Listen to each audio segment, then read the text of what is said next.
Mr. Bernard Marak, if he has made any allegations, must have been based on various facts, and probably he must have done an RTI, or maybe he has gone on the field to inquire about it.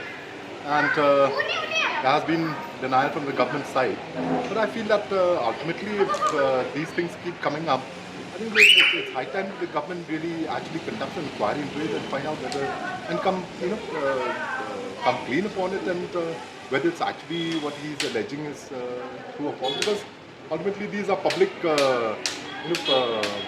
public funds, and if such allegations are there, keep on coming, I think it's high time that the government will conduct an inquiry into it. Secondly, on the central schemes, there is a tendency that NPP is taking credit for implementation of central scheme. There are allegations from many leaders from Garovils.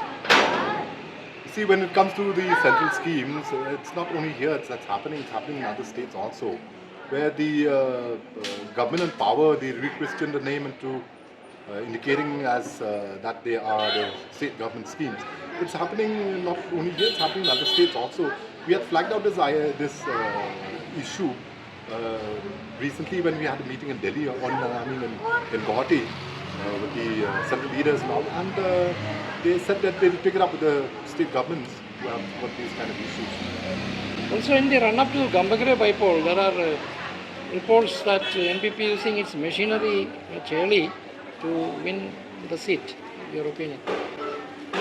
Nothing about my opinion, but what that any political party will use whatever resources available to them to win the seat. So I don't see any allegations in that. But there are also central schemes being utilized for that. I will not like to comment, because unless I'm really actually know the facts, I'm not going to comment on that. Also, can you tell us when are you finalizing the candidate for Gambagre bypoll? Not finalizing the candidate now. For us, it's only for Delhi to ask for the names. And once they ask the names, then we'll sit down and decide who will be the best candidate. But the thing is, even the elections to this particular seat also has not yet been declared by the EC. So let them declare the date of elections first. Do you think that NPP-BJP relation has improved after the polls, Lok Sabha polls? What has improved? NPP-BJP relations after the Lok Sabha polls. You see, the thing is, between two political parties, there are of course ups and downs, and there's a lot of things that one party alleges the other party. Now these things happen in politics, and I don't see much that to the extent that that friction has reached to a level where there's no return. I mean, these things get resolved. It's part of the political game.